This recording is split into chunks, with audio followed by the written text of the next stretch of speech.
Cool. What's up, guys? Welcome back to the Impact Leaders podcast. This is the first episode, and I'm your host, Dave Gold. Today, we've got an incredible guest, Dr. Nate Fulton, who is an expert on hormones, metabolism, and gut health. Something that myself, and I'm sure many of you guys, if you're entrepreneurs or professionals, have experienced the challenges of maintaining that balance in your gut health as you grow and scale your business, and also as you dive into deeper relationships in your life. And this conversation is especially important because it touches upon a part of the journey that not that many people really talk about. So Dr. Nate works with real patients. He does the lab tests. He does the real stuff. So we're gonna dive into it all. Before we get into it, Nate, thank you so much for jumping on. And why don't you give the listeners a little quick origin story on how you got into becoming a doctor and an expert on gut health?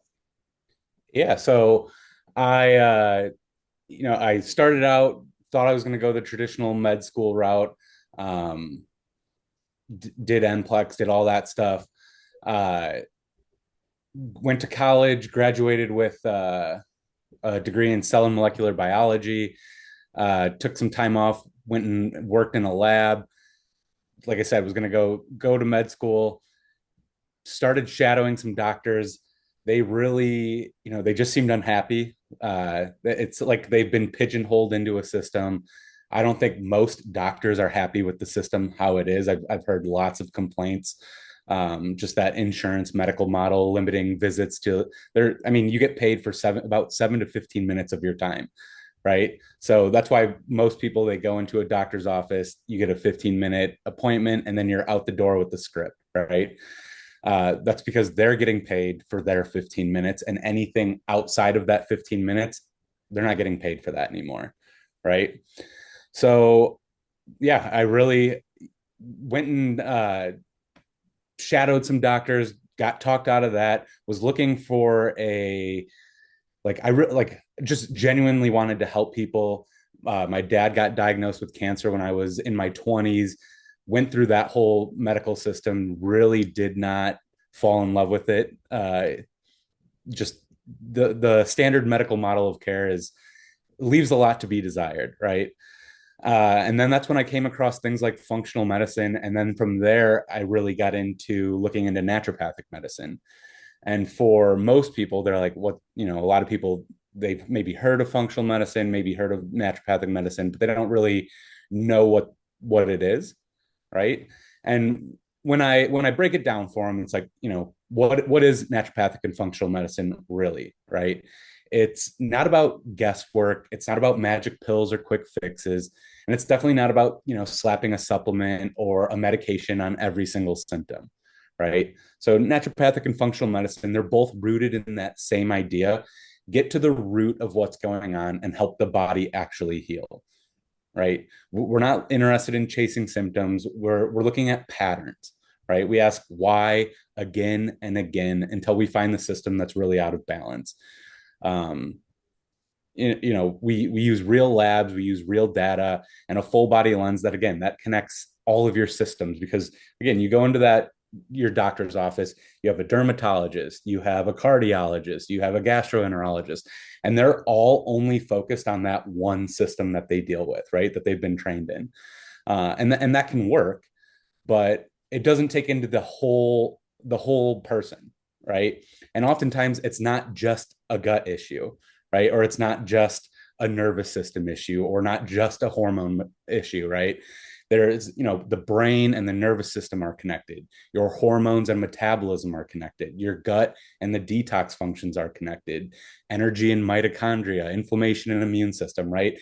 It's like a huge system that's all interconnected, that can't just be broken up into like, let's just look at your gut, right? Because that gut is affecting everything else too, right? So Wow, there's the a lot core, to break down there, but let me start with, the why. So what do you think are some of the patterns that your clients see, or in my case, right, like an entrepreneur or a busy professional would see that might be time to say, all right, maybe I need to go and talk to someone or start doing things a little bit differently than what I'm currently doing because I'm starting to notice X, Y, and Z in my life. Yeah, so I would say like the very first step for most people is to get a very in-depth uh, lab labs done, right? You go to your doctor, most of the time they're going to run like a CVC, a CMP, and that's those can be helpful. They might look at your liver panel. I mean that comes in a CMP, but they're gonna. It's very little labs done. They're not looking at your vitamin D. They're not looking at your magnesium status. They're not looking at your zinc and copper. There's a whole host of vitamins and minerals that go into making hormones, right?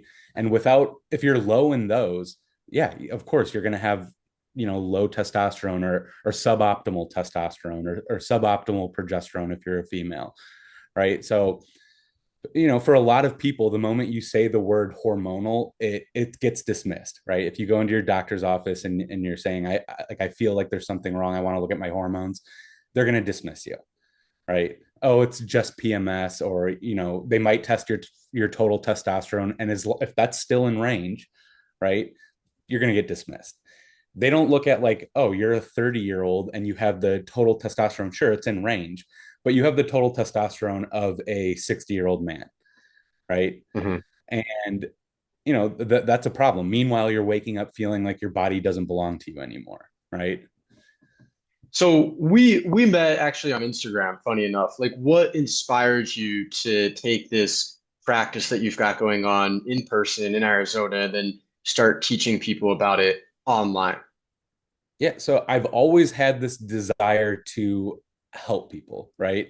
And like for sure, it's nice to I have a lot of patience. It's nice to make money. Everyone likes to make money, right? But I also, I don't think you know, everyone likes to make money, but I think that for some people it's necessary, especially if you've got a family, especially if you live in the yeah, States, it's an expensive country to live in. You got to make of money. course. And if you're Of going to be course. helping people, one of the things you talked about was like being valued for your time and not being valued for a quarter of your time. Sure. Yeah, for sure. And again, I love to help people. I don't want to limit my help to like who can pay me the most amount of money right up front. Right. So that's where I wanted to create like educational content. And that's what I do. I create educational content.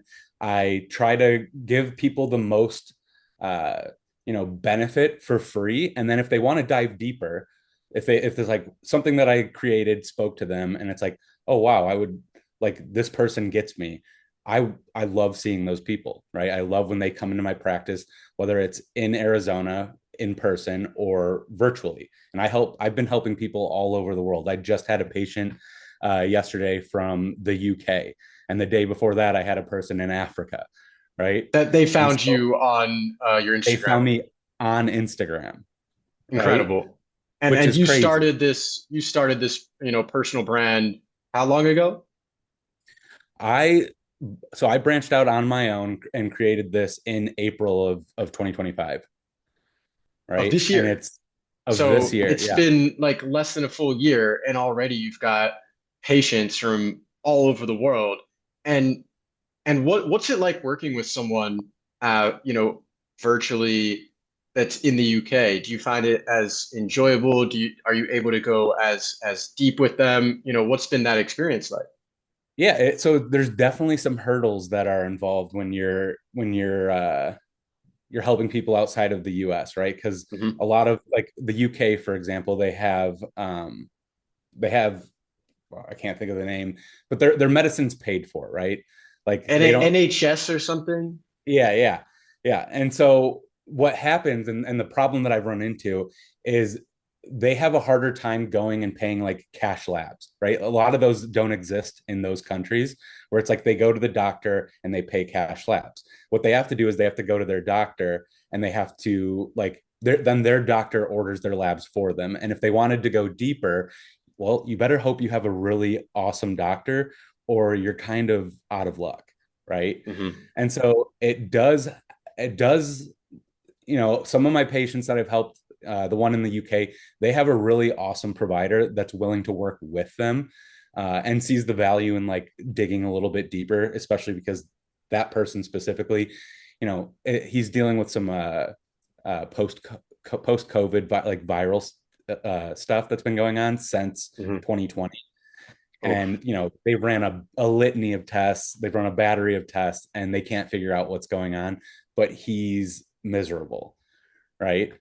And so we really start getting into those deeper mitochondrial markers, looking at organic acids tests, things that you're not going to find in a standard lab, or your traditional doctors not even going to know the first like thing about an organic acids test, right? They're not going to look at mitochondrial markers and things of that nature. So yeah, I mean, there's definitely, like I said, there's some hurdles, all right. Well, but let's talk it's about like the hurdles. Like, what would you say is like the hardest part, mentally about the work that you do? Is it like the carrying the responsibility for people's health? Is it like the amount of time that you put into your work? The uncertainty? Like, what are the biggest challenges of being a gut health doctor, a naturopathic one? I would say the biggest challenge, right, is most people. Um, so I would say most people, they've been so trained for like go into the doctor, get a prescription, and then that's like their quick fix, right? And in functional medicine, there is no quick fixes, right? For a lot of people, they've been going down this road of depletion and for years, right? And so sometimes people come to me and it's been like they've been noticing this pattern for 5 to 10 years, and then they want to be fixed in 2 weeks, right? And it's like some of these patterns, it's like give me 3 to 6 months before like that's what it's going to take before you really start feeling better, right? Or And when maybe they give three to me, six years?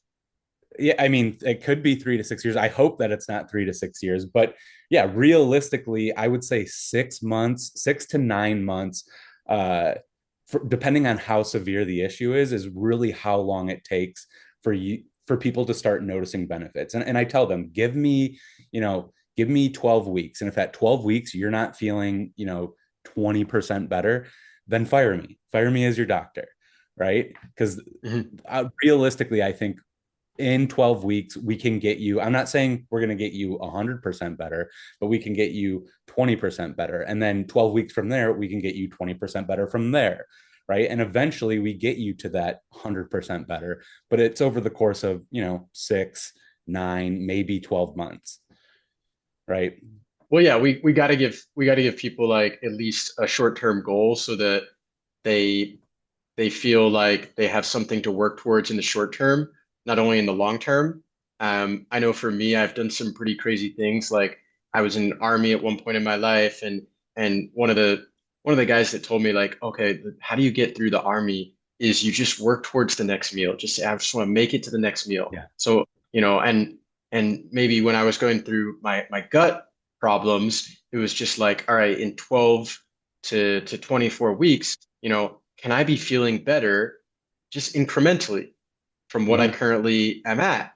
But I Yeah. never really knew how to get out of that situation. I just didn't have the knowledge. I didn't have the doctor. I didn't have the experience. How much do you think the problems, though, are mental and also dietary? Oh man, I think they go hand in hand, right? So mental is a huge part of it. Most people that come into me and they, it's been 5, 10, 15 years, when we really start unpacking what's going on in their life, it almost always stems back to like something that happened in childhood, or some Mm, divorce, a really bitter divorce, or something. And then they keep telling themselves like that something's wrong with them, they're never going to get better. mhm. uh, and they have to take the placebo effect in. It's a real thing, right? So like Yeah. people take a pill in a study, and even if it's a sugar pill, they think it's the real pill and they get better, right? So that's real, right? People, if you think you're going to get better, you oftentimes do get better, right? So yeah, that's huge. And go ahead. I mean, for me, it was like I was having these gut problems after I got out of the army, and I had an incident where like maybe I was drugged in a foreign country and that didn't help. But there was so much pressure on me to try to make it work. And growing up, I'm from Philadelphia originally. Growing up in a family and in a society where I feel like there's a lot of pressure to uh, to have a certain title, to be something, to create a certain amount of wealth, to have a certain type of family. If you're not fitting into that box or you're going through challenges in your life, I think that pressure can lead to many different symptoms Yeah. of the problem, which is what you talk about, the root cause. And for me, it was like I needed to get back on my path of feeling free, of Hmm. experiencing adventure and liberation. And the minute that I did that and I started traveling around the world, the gut problems started to go away. Yeah. And one of the times that they came back was when I went to India. And I already had in my mind, I'm going to get sick when I go to India. Yeah. Now, granted, India does have a different level of hygiene and the food is very different, and I'm a bit sensitive. But like the minute that I left India and I got to Thailand, for example, I already started to feel better. Yeah. So I have a feeling that there is a lot to be said about mental, but nowadays, and I know maybe you see them too, because I mean you're in the field, there's a lot of people talking about these little biohacks on what you can do, like waking up in the morning and having a glass of water with lemon and salt Yeah. and apple cider vinegar and doing these olive oil shots and things like that. And Hmm. so I'm starting to do those things to various degrees of success, Yeah. but I would love to hear from you, like what you think about all this content that's being created these days and people are consuming it and then they're going off and they're trying it. Like, what do you think is the best practice to know what's right for your body versus what's just a trend that you're hearing on some, viral Instagram reel? Yeah. So that, I mean, I don't know if I have the answer for that question. It is hard, right? Because there's so many people out there putting out content, and some of it's good content, some of it's not great content. Um, it's really like I always tell people, don't get your news from like one source, right? All like you should be following multiple people. Follow evidence-based, doctors, MDs, follow functional doctors, follow naturopaths, follow like people that are thinking outside the box too. But always do your research, right? Like apple cider vinegar, that one can be incredibly helpful, right? Helps stimulate digestive enzymes, helps increase stomach acid naturally. There's a lot of really good data out on that specifically, and if you take the time to like look into that one specific, like very specifically, you'll come across that one's got a lot of actionable info, right? Some of the other ones, I see a lot of like like gut detox ones, the lemon water, very small use case. Um, you know, yeah, it all depends. All right, so But what's one that you think like maybe people should be aware of that maybe they should be a little bit skeptical of? Is there any that comes to your mind? oh man, so like the like liver cleanses, right? Or like the Okay. detox cleanses, the detox teas, right? There's nothing to them. There's almost nothing to them. It's a waste of your time. It's a waste of your energy, waste of your money. Don't do the Oh, detox teas. They don't do anything, right? That would be the one off the top of my head that I see a lot of. There's companies that literally make detox teas to yeah, sell, right? And then yeah. they're advertising on Instagram, and then they get an influencer or somebody like that to sign on to it, and that person has 300,000 followers, And who knows how many people actually buy from them, but let's say, 2%. That's a large number of people that are wasting their money on a detox tea. All right, so let's talk about something I didn't think we were going to bring up. But they say when you stop eating for a moment, the body doesn't panic, it recalibrates. Mm-hmm. And there's many pages that talk about fasting as one of the tools that improves metabolic health, mental clarity, and discipline at the same time. But for someone like me, it's really hard to fast for more than 24 hours. And that's Yeah. actually one of the things that I'm looking forward to in the new year. I'm stepping into a potential 3-day water fast. What are your thoughts on like water fasting or dry fasting? Yeah. So fast, again, they can be incredibly useful, but it all depends on the context of like who's doing the fast, right? If somebody's already Mhm. incredibly stressed out and overworked and their nervous system is shot, that fast can just cause more issues, right? But if the person's well regulated, they're not incredibly stressed out, their nervous system's not shot, fasting can be incredibly beneficial.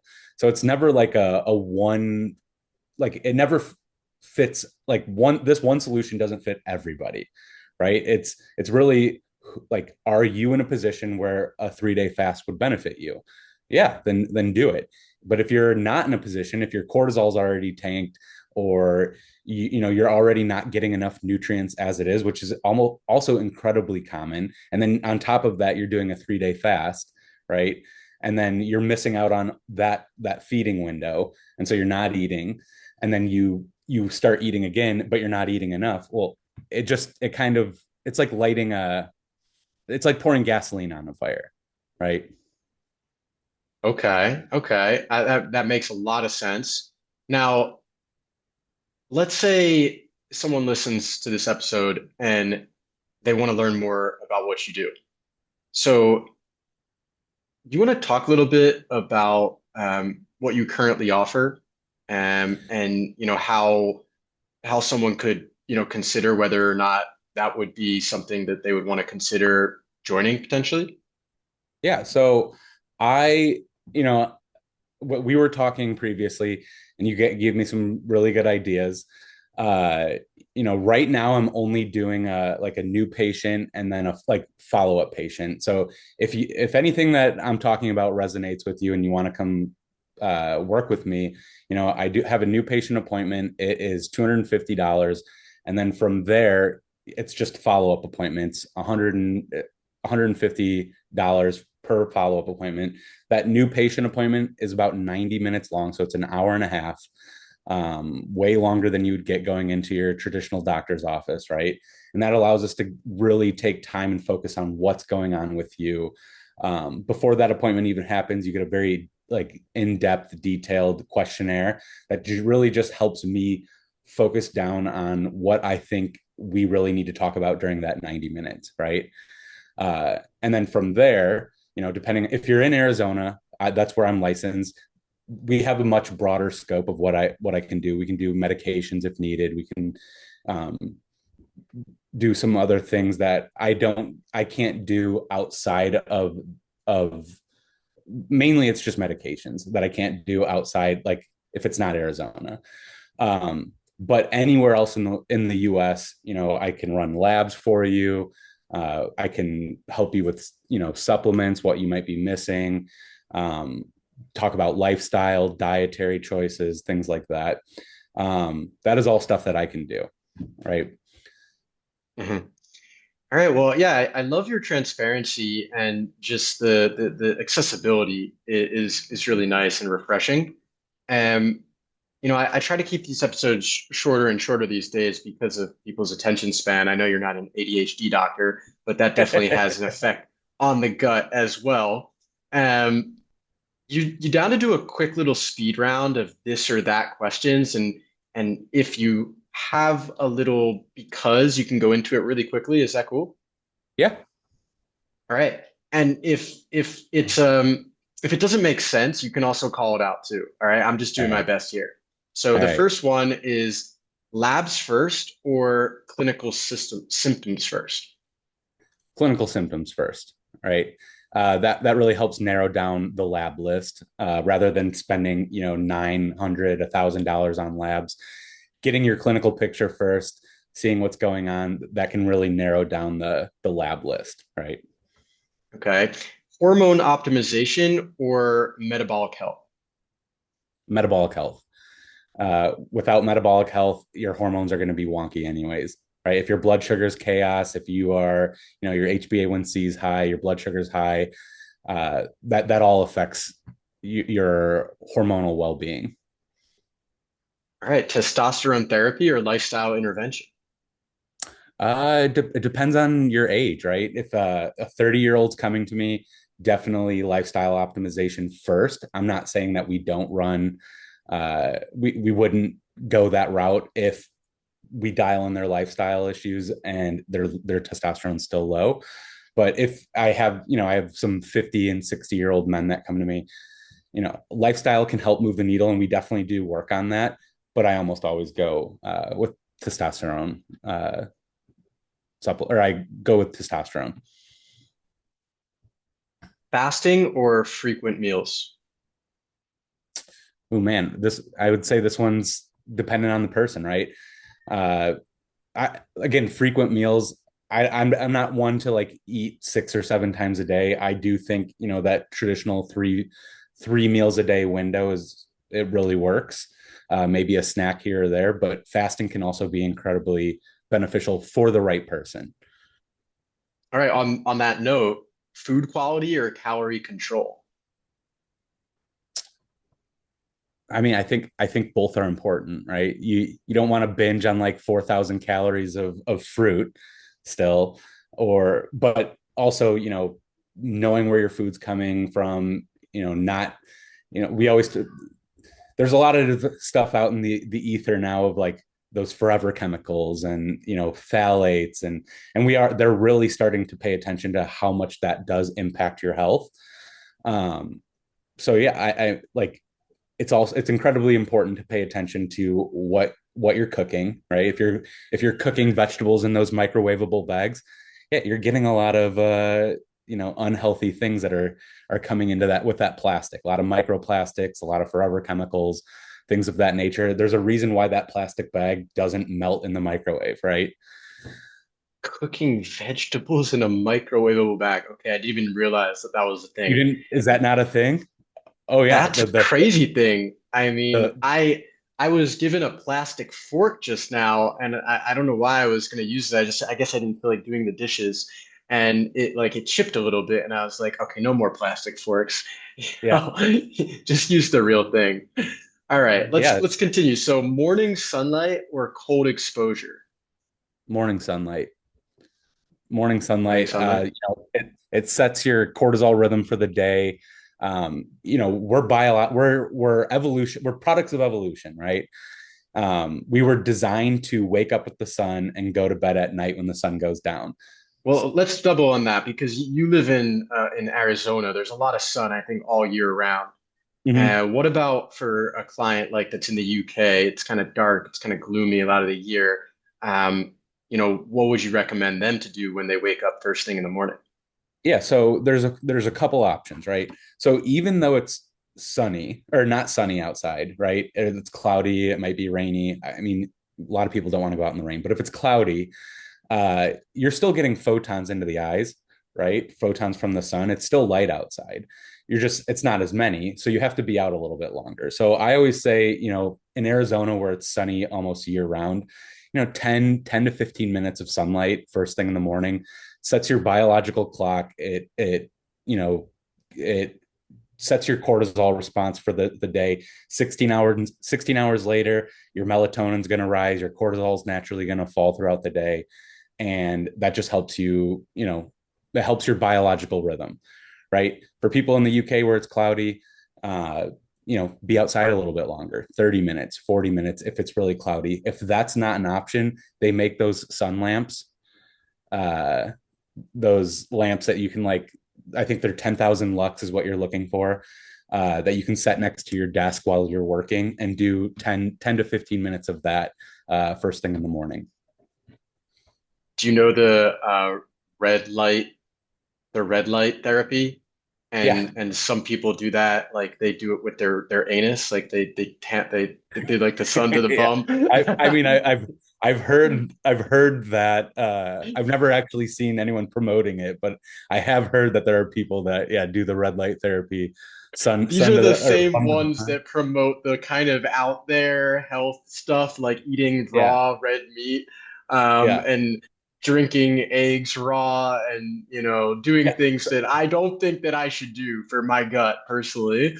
Yeah, But I mean, some of the stuff that they do say, and this is where it's like some of the crazy stuff that they say, it's like the science actually comes along and supports it. So, for example, I'm not saying all of it, I'm saying like do your research. But there was a lot of yeah, people that talk about people that do saunas, right? And I love sauna use. I mhm. recommend it for a lot of my patients. But there's actually good data that shows that going in there and it's hot lowers testosterone production, like not forever, but immediately afterwards. Some upwards of like 20% sometimes, right? And there's people that go in, and I thought this was just you know again like doing it for clicks, where they go in and they ice their testicles, right, to keep them cold. But it actually works, right? It actually works. It actually your testosterone doesn't plummet after the sauna because you are going in there and it's 180 degrees, right? So Well, I yeah, think it's really good, the high performance centers, and I've been to them in Tulum in Austin, Texas, where they've got the ice bath and the sauna, and you yeah, can kind of do the cold and the hot yep. therapy and immersion.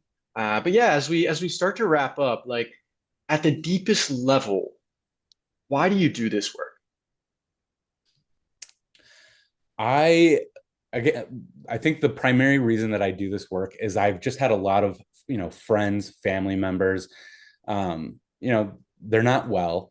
They go to their doctor. They're trying their best. They're doing everything that their doctor, you know, told them to do, which was essentially take this antidepressant, take metformin, and that can be incredibly helpful short term. And I'm not saying don't do any of those things, right? But a lot of times they were just going there and taking the pill and then never getting better.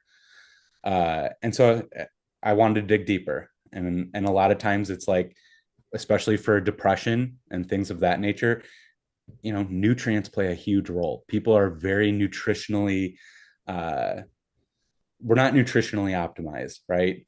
Are at least here in the United States. Especially in the United States and in some Yeah, of these Western countries where the food is not the highest and freshest quality. yeah. I mean, we eat, and I mean, they call it the standard American diet for a reason, right? Highly Hmm. processed, a lot of ultra processed foods, a lot high sugar, comes from GMO corn, high A lot of fructose corn syrup, sodas. a lot of sodas. Yeah, it's just not, we're not eating nutritionally for our bodies. And then even when we are doing that and we're doing our best, eating organic foods, doing all the things that we're supposed to, the soil health of the United States Hmm. is bad. It's horrible. We can't grow food without spraying loads of fertilizer on it, right? Because our Hmm. soil health is so bad. And if you there's actually some studies where they compare the nutritional quality of vegetables 50 years ago to the nutritional quality of vegetables today. And almost across the board, every nutrient, every vitamin, every mineral is is lower now than it was 50 years ago. I mean, I Sometimes by notice a massive difference now because I spend so much time in Mexico and Colombia and Brazil and Argentina and other countries. When I go back to the States, just the taste of the vegetables, just the taste of the meat, I just notice it to be different. Mhm. And also, I saw a video of the cows going out, and they had to be inside because the winter was cold in the Netherlands. And then when they went out and they were on the grass, they started jumping around. It looked kind Yeah, of funny, but it was probably real because it's like, our animals, they want a natural environment as well. And at the same time, the cost of grass-fed beef is much more organic grass-fed beef. At Whole yeah, Foods, they call it whole paychecks for a reason. it's yeah, it's not affordable for most working families. yeah, So when a when a patient leaves your care, what do you hope has changed beyond just their lab numbers? So when a patient leaves my care, my goal for them is to, their original problem that they came in, they're not having that issue anymore, right? And for some people, it's panic and anxiety, and they leave thinking that they could have never, gotten off their antidepressant, right? And it's like, no, we fixed a lot of the upstream issues. So whether it was, low magnesium, low omega 3s, low vitamin D, whatever it was, while working on some of the issues that they were facing in their own life.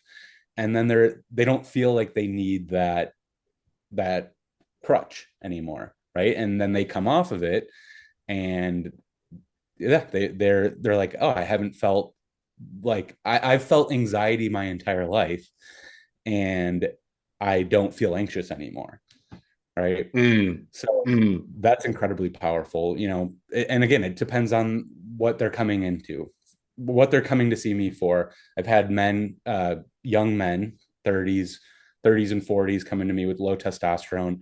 They wanted to get on testosterone therapy right away. They also want to have kids. And, those two things don't go hand in hand all the time, right? You go on testosterone therapy, your sperm count naturally goes down. You can kind of get around some of that with HCG every couple of days, but you know we fixed a lot of the upstream issues that were causing their low testosterone, and their testosterone bounced back, and they don't have to worry about fertility issues down the road when they decide to have kids, right? Fascinating. All right. Well, we gotta jump. This has been a great inaugural episode of our new Impact Leaders podcast. And not just to we're not just like highlighting perfection, but we're having an honest conversation with someone that's actually doing the work. So I see you in your early chapter on Instagram, navigating real patients all over the world, the real constraints of working with people in different countries and in different states, and taking on that real responsibility. And I think that's exactly the kind of leadership that we're looking to embody here on this podcast. So if you're a doctor, if you're a founder, if you're a busy professional and you're in a situation where you feel like you can impact a lot of lives, or you currently are, reach out to me. And if you're struggling with your gut health or your hormones or your metabolism, reach out to Dr. Nate, because you're not behind, you're just building. And if this conversation resonated, the only cost of the podcast, so as I always say, is just to share it with someone who could benefit from this information. So I'm Dave Gold. This is the Impact Leaders Podcast. And Dr. Nate, thank you so much for jumping on. Yeah, thank you for having me, Dave.